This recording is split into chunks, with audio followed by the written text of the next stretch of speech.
Dr. Kabir. Relevance of hope.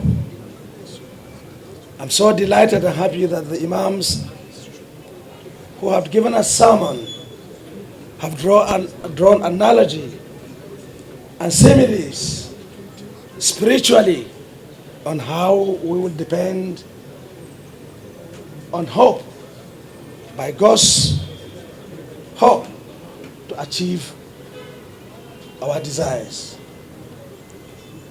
I can say we are very lucky at this point in time for God to show us renewed hope practically with the emergence of Asiwaju Bola Ahmed Tinubu and Shetima. Before now, the situation had been so muddled. Is it Boko Haram? Is it kidnapping?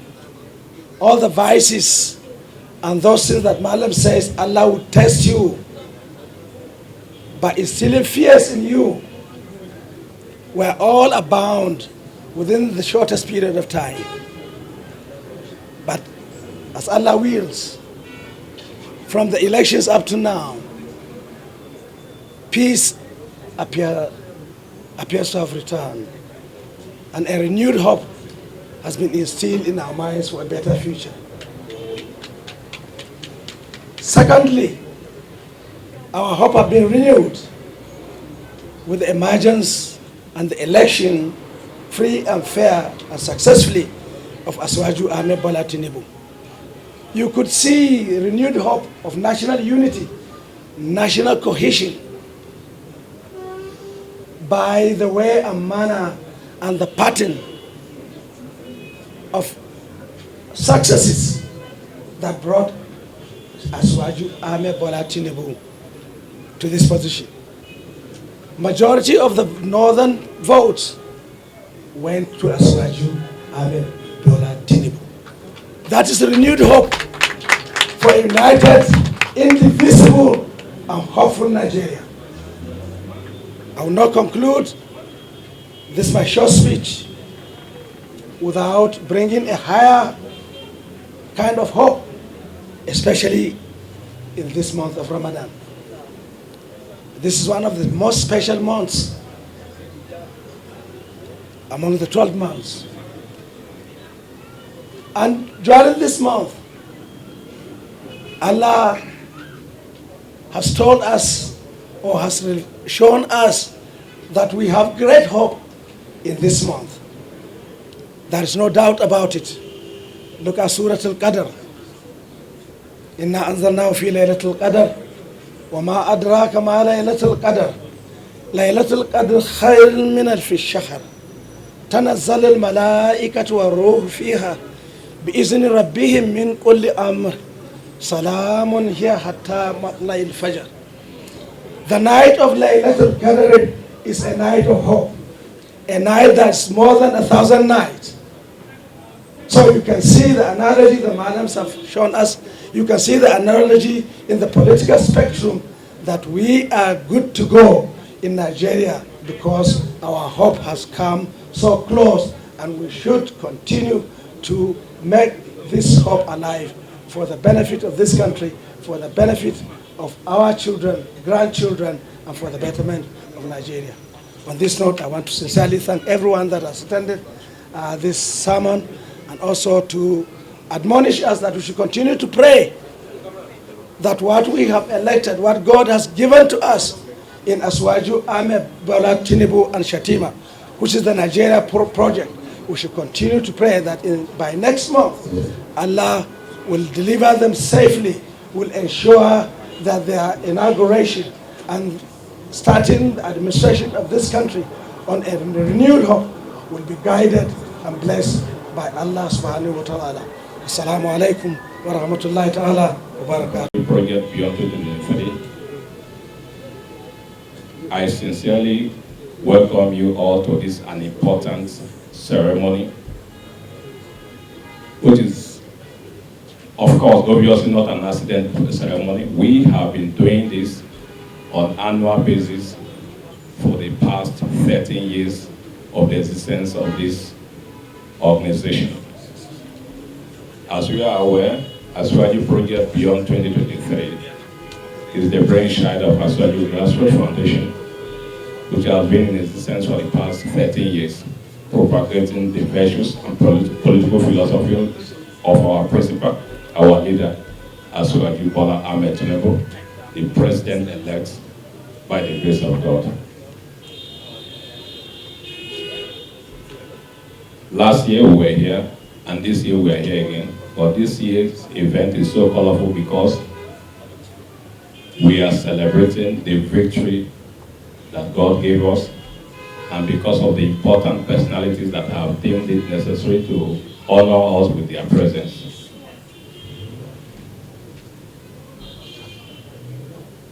As we are aware, we are in the spirit of fasting in on, and there's no better time to gather ourselves and discuss among ourselves and teach ourselves about the ways of God, the ways of Allah. And we are also here to pray, to thank God for giving us victory in the general elections,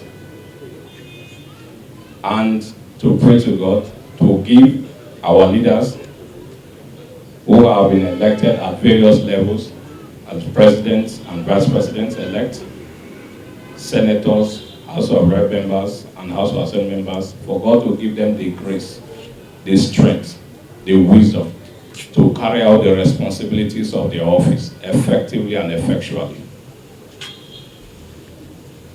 We want all of us to put ourselves in the state of grace as we receive the message and pray for our leaders, particularly President-elect Asiwaju Bola Ahmed Tinubu and the Vice President-elect Senator Kashim Shetima, who I believe is on the way to this place.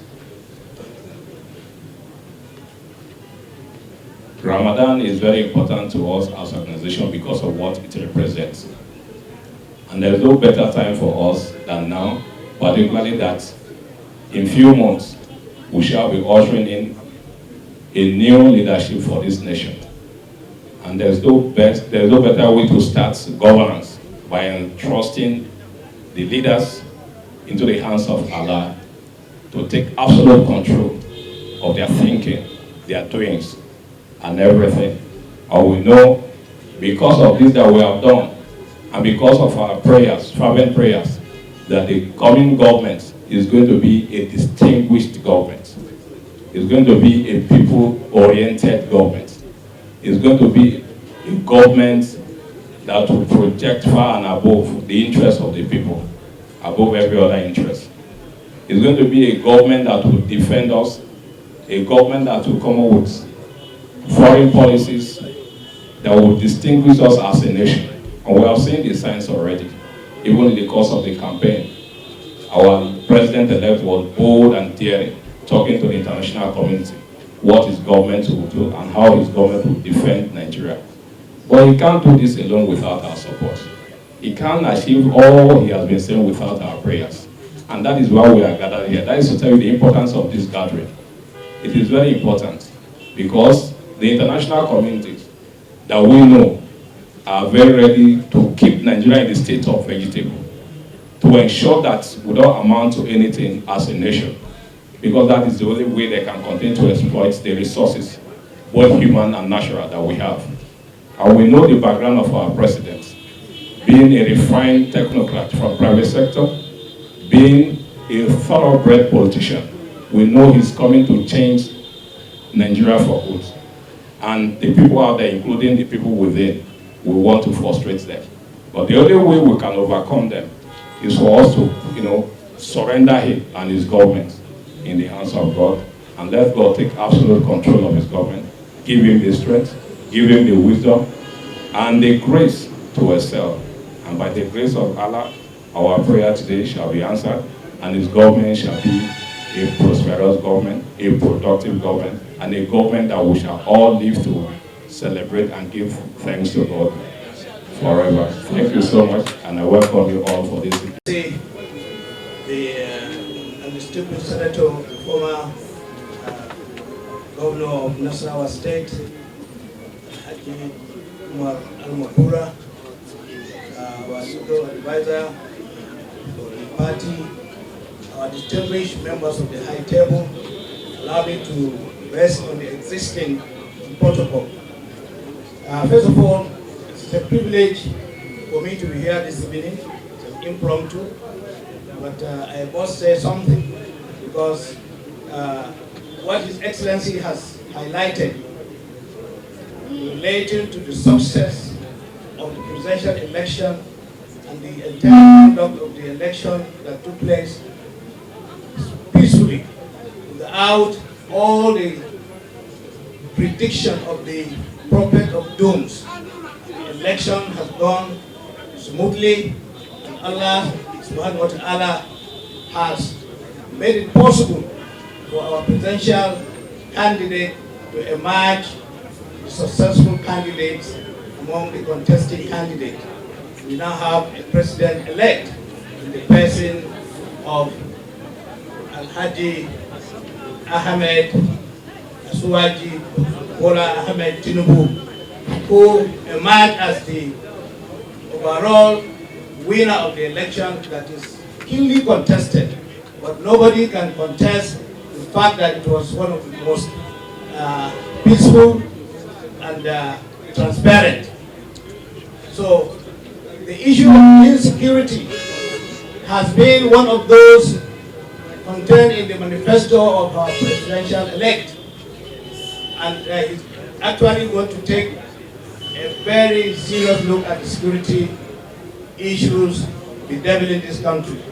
And I assure you, with what he has put in place, with what we anticipate that he will put in his cabinet, the issue of security will be a thing, the challenges will be things of the past.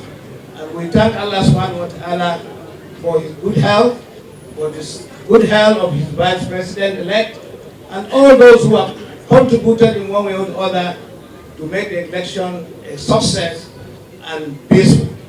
So on this note, I want to assure all Nigerians, including even those who do not vote our candidate, that they have a president in waiting that will carry the nation to a greater height. And inshallah, with the support of all Nigerians and the prayers, and taking advantage of the importance of this month, as His Excellency has highlighted, this is the time to focus our mind, to pray to Allah subhanahu wa ta'ala for a very successful elaboration and successful leadership in the person of our president-elect. Thank you very much. Realistic, sir. I remember I was in Haram, Mecca, 1992. That time I don't have even the first degree. There and then I created my hope. I said, oh Allah, give me the ability to obtain the PhD without degree. But I pray for PhD. My uncle is there looking at me. Sir, you know the time I did so. But what happened? Do you believe me? I was able to put these 3 degrees in 10 good years. That is hope. To make it alive, don't kill your hope. In the name of Allah, the Beneficent, the Merciful. Praise be to Allah, the Creator and Sustainer. Oh Allah, we thank you for this day and for this moment. We thank you that we had an election where Nigerians have spoken. Of course, their will has to be respected. This is Nigerian will. Of course, Nigerians' will is the will of Allah. Because وَمَا تَشَاءُونَ إِلَّا أَن يَشَاءَ اللَّهُ رَبُّ الْعَالَمِينَ. You cannot do what you want except if Allah wanted, then you can do it. So even for us to go out on the election day, it is a will of God. And it is our effort to renew our hope. Let me state here. Quran is very clear. For somebody to kill his hope, he's a sinner. Yes. When you kill your hope, that means you are a sinner. So why are you killing your hope? Always be hopeful. Make sure that you have target. And if you have target, that is your hope, then work hard to earn and reach that target of yours. Let me recite what Imam recited last. That verse is there in the Holy Quran, chapter 15, verse 15:6, where Allah says, وَمَنْ يَقْنُدْ مِنْ رَحْمَةِ رَبِّهِ إِلَّا الضَّالُّونَ. Whoever lost hope to his Allah, then that person will go astray. He lost the road. Can we? No, we cannot. So always our hope is renewed. Last week, we could have celebrated the birthday of, let me say, Sheikh Alhaji Chief Asiwaju Bola Ahmed Tinubu. We could have celebrated his birthday last week. You know what I'm saying? But he said, no, it is a renewed hope. Let's do iftar. That's what we did, and some of you attended it. I also attended it. This is renewing our hope to Allah subhanahu wa ta'ala that now it is the time of action. Yes, Nigerians have given us the mandate. Let's work for that. So, if Allah says it is a sin for you to lose hope, that of South-South, so then we will now say North-Central. All of them to meet together, to have one goal. That is Nigerian project should be implemented and achieved. That is our main hope. We have to carry out Nigerian project, and that project is to make sure that Nigeria succeed. If Dubai can become a business center where every country, including the giant countries like China, America, Japan, when it comes to business, can come to Dubai, why not come into Nigeria? We all have all what it takes to attract these business countries. So let's keep our hope alive so that Nigerian country will become better and better, so that the environment will be conducive for everybody across the globe to come and invest. There and then we now start harvesting the product of our hope.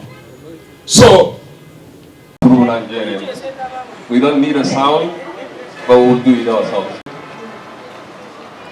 There's going to be a